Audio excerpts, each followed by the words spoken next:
राजांनी फौलाद खान मार्फत औरंगजेबाला आपली शिबंदी परत पाठवण्यासाठी दस्तके देण्याविषयी अर्ज दिला. बहिर्जीने आपले खबरगीर निरनिराळ्या वेशात आग्र्यास पेरून टाकले. त्याचे नाव होते बहिर्जी, पण कोणालाही ऐकता येणार नाही असं खाशा गोटातील ऐकण्याएवढे त्याचे कान तिखट होते. नाव बहिर्जी आणि कृती बहुरूपी असा तो मामला होता. मला रामसिंगाच्या तळावरून हलवा असा एक अर्ज राजांनी औरंगजेबाला केला. रामसिंग हमारा कदीम चाकर है, वही रहना असा जवाब औरंगजेबाने दिला. मला संसाराचा कंटाळा आला आहे. काशीस जाण्याची इजाजत मला आला हजरतनी द्यावी. संन्यास घेऊन तेथे राहण्याची माझी इच्छा आहे असाही एक अर्ज राजांनी औरंगजेबाला केला. सेवा अवलिया बनना चाहता है, ठीक है, उसे कहना इलाहाबाद के किले पर जाकर वो अवलिया बने रहे. हमारा सुभेदार बहादुर खान उसकी अच्छी हिफाजत रखेगा असा जवाब औरंगजेबाने त्या अर्जाला दिला. राजांचा आणि औरंगजेबाचा शतरंज एकमेकांची मनसुबे मारण्यासाठी रंगू लागला. जे घडत होते घडू घातले होते. त्यांनी संभाजीराजांची जाण नकळतच आपोआप वाढत होती. आपण कसल्या पेचात आहोत हे त्यांनी हेरले. रामसिंगाशी ते अधिक अदबीने वागू लागले. वेळ मिळेल तेव्हा कुम्हारवाडीत जाऊन कुंभाराची गाठभेट घेऊ लागले. नेहमीप्रमाणे एके दिवशी ते रामसिंगासह लाल किल्ल्यात आले. रामसिंगाला कळले की बादशाह सलामत, पैलवानों का जंग देख रहे हैं. संभाजीराजांना घेऊन रामसिंग कुस्तीच्या आखाड्याजवळ आला. एका प्रशस्त गोलाकार मैदानात ताक आणि तेल घालून मळलेल्या लाल मातीचा हौदा होता. हौद्याभोवती फिरलेला भक्कम लकडकोट होता. लकडकोटाला लागून मांडलेल्या एका आसनावर औरंगजेब बसला होता. त्याच्या मस्तकावर अब्दागिऱ्या चौऱ्या ढळत होत्या. त्याच्या पाठीमागे काही सरदार उभे होते. आग्र्याच्या तळपत्या उन्हात हौद्यातील लाल माती चमकत होती. ती बघताना औरंगजेबाला वाटले, खुदा ताल ने हर किस्म की मिट्टी पैदा की, लाल, काली, सफेद, पर हरी मिट्टी कैसे नहीं पैदा की. अस्वस्थ होऊन त्याने हातातील काश्मीरी गुलाबाचा गेंद नाकाला लावला आणि त्याला रामसिंग आणि संभाजीराजे दिसले. हिरव्या जांगा कसलेले पठाणी, हबशी, उझबेकी, तुर्की, धिप्पाड मल्ल हौद्यात उतरत होते. औरंगजेबाला कुर्नीस देऊन या मौलाली अशा गर्जना करीत एका पायावर नाचून हौद्याला फेरा घेत होते. सलामीची माती आपल्या घोडीदाराच्या हाती देत दणादण शड्डू ठोकत होते. त्यांच्याशी अंगझट्या देत होड घेत होते. त्यांची तजेलदार अंगे घामाने निथळून निघाली होती. मल्लांची भरल्या कणसांसारखी दिसणारी पटबाज शरीरे निरखत संभाजीराजे रामसिंगासह लकडकोटाजवळ थांबले. आता एकदम जिलेसुभानी समोर कसं जावं या विचाराने रामसिंगही थांबला. दोघेही हौद्यातील रोमांचक दंगल बघण्यात गढून गेले. रामसिंग बक्षी असद खानाने त्यांच्याजवळ येत त्यांची तंद्री मोडली. क्या है? रामसिंगाला एवढ्या दिवसात 4च समाधानाचे कुस्ती बघण्याचे क्षण मिळाले होते, तेही निघून गेले. आला हजरत पूछते हैं कि सेवा का ये बच्चा कुस्ती खेलेगा क्या? असद खानाने रामसिंगाच्या गळ्यावर शब्दांची तलवारच सरळ आडवी धरली. संभाजीराजांचा हात पटकन हातात घेऊन रामसिंग म्हणाला, बक्षी, उमर तो देखो इनकी. बक्षी असद खानाला कल्पना नसताना संभाजीराजे त्याला म्हणाले, हां, जरूर खेळू आम्ही हौदा, पण तो या चाकरी ठेवलेल्या मल्लांशी नाही. असले पैलवान आम्हास रोजाना मुजरे करतात. आमच्या जोडीचा शहजादा उतरेल हौदात तर आम्हीही जंग चढवू. असद खानाने संभाजीराजांची जबान औरंगजेबाच्या कानावर घातली. बसल्या आसनावरूनच औरंगजेबाने संभाजीराजांना निरखले.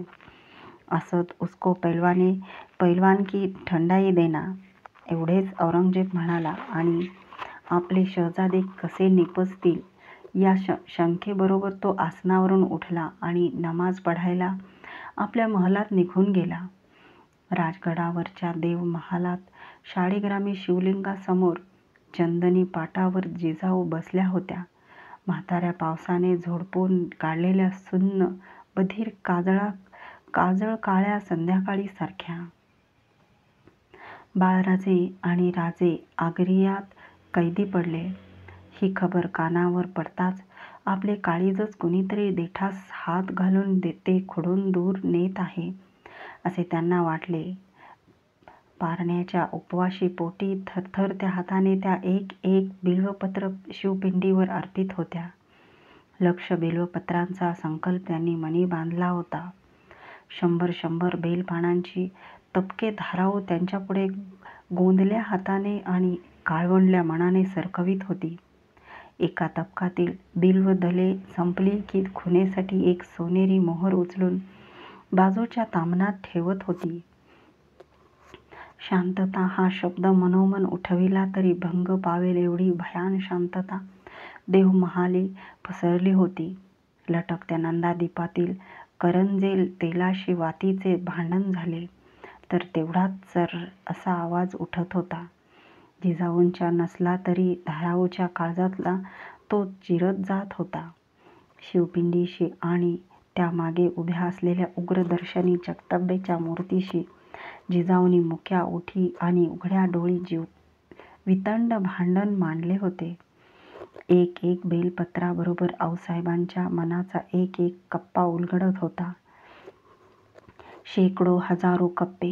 किती किती फसगमत करावी तू आमची आई. थोरले संभाजीराजे, तू आमच्या ओटीतून कनकगिरीवर हिरावून नेलेस.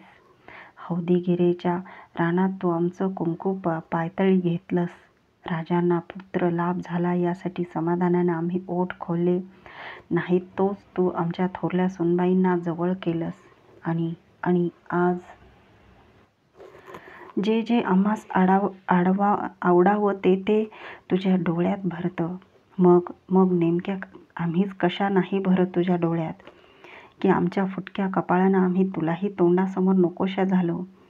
बोल आई, किती वेळ हातीचं त्रिशूल तू आमच्या कंठाशी आणून लावणार. का मांडावी तुझी पूजा आम्ही. नाही, हे थांबविणे आहे. आमच्या राजांच्या बाळराजांच्या केसास ढका लागला तरी बरे समजेन असणे. आम्ही तुझाही मुलाहिजा नाही धरणार. आग्र्याचा तावला मुलूक गदगदून आला.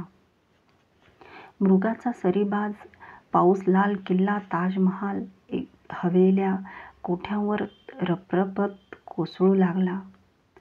पहारा देणे सोयीचे व्हावे म्हणून फौलाद खानाने राजांना रामसिंगाच्या हवेलीला लागून असलेल्या दगडबंद कोठीत हलविले. खुल्या मैदानात शामियानात असलेले राजे अधिक बंदिस्त झाले. राजांच्या मनी विचारांचा पाऊस काळा कोसळू लागला. सरीवर सरी, विचारांवर विचार धावणी धरू लागले. आणि खुद्द आपल्याच माणसांना हपका बसावा असे साधेसुधे राजे ठरवून आजारी पडले. आजारी माणसास अधिक सावधानगीचे उपाव सुचतात. पहाऱ्यावरच्या हबशांनी मरहट्टा बेमार हो गया ही खुशीची खबर परस्पर फौलादाच्या जाड कानात नेऊन सोडली. राजांची पूछताछ करायला तो कोठीत आला. सुना है, तुम्हारी तबीयत बिगड़ गई है. जाड काळ्या ओठांवरचे फौलादचे भोकरी डोळे लखलखते. पाय ओढत चुकार चाल धरणाऱ्या घोड्याकडे हबशी घोडे पारखी बघतो तसा फौलाद राजांना निरखू लागला. तापल्या लोखंडी ठशाचा डाग खोब्यात घेणारे घोडे कणते तसे राजे बेमालूम कणले. उभ्या चर्येवर वेदनेचा भंडारा पासून घेत पलंगावरून आस्ते उठले. तो कातळ कठोर सह्याद्री छातवान गदगदवून अंमळ खोकला. खान, आम्हास आमचा भरोसा लागत नाही. जीवाची घालमेल होते आहे. आमच्यावर एक मेहरबानी करा. आमच्या पापांची आम्हास फेड करू द्या. आम्ही खैरियत करावी म्हणतो. मेवा मिठाईची देणारांची साऱ्यांचीच. धाप लागल्यागत करीत राजे थांबले. कपाळचे शिवगंध त्यांनी आक्रसून टाकले. पलंगाच्या काठाळ्या दोन्ही तळहातात गच्च धरल्या. खाली मान टाकून पापांचा बोजा शिरावरून झटकण्यासाठी आपली आपणालाच नफरत वाटते आहे अशी बेमालूम डावी उजवी मान डोलविली. खान डोळे ताणून बघतच राहिला. शेजारी पलंगावर टेकलेले संभाजीराजे आपल्या नजरेने राजांना निरखू लागले.